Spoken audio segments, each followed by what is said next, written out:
नमस्कार मंडळी, चला तर आज आपण बनवणार आहोत मिरचीचे भजे। त्यासाठी मिरच्या घेतलेल्या आहे आणि अशी मधातून काप करून त्यामधल्या बिया काढून घ्यायच्या आणि मिरची कापून झालेली आहे आणि बेसन पीठ घेतलेले आहे, मीठ टाकून घ्यायचं, ओवा आणि जिरं टाकलेलं आहे, हळद आणि थोडी कस्तुरी मेथी टाकत आहे हातावर चुरून।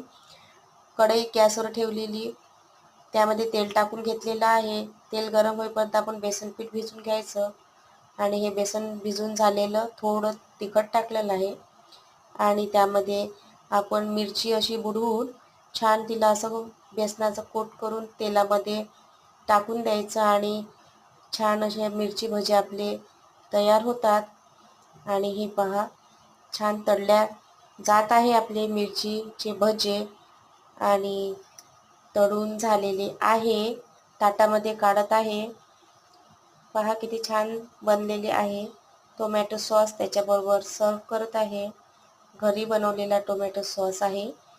आणि पहा, छान अशी आपली डिश आणि मिरची भजे तयार आहे। माझे व्हिडिओ तुम्हाला आवडत असल्यास लाईक करा, कमेंट्स करा, सबस्क्राईब करा आणि शेअर करा। धन्यवाद।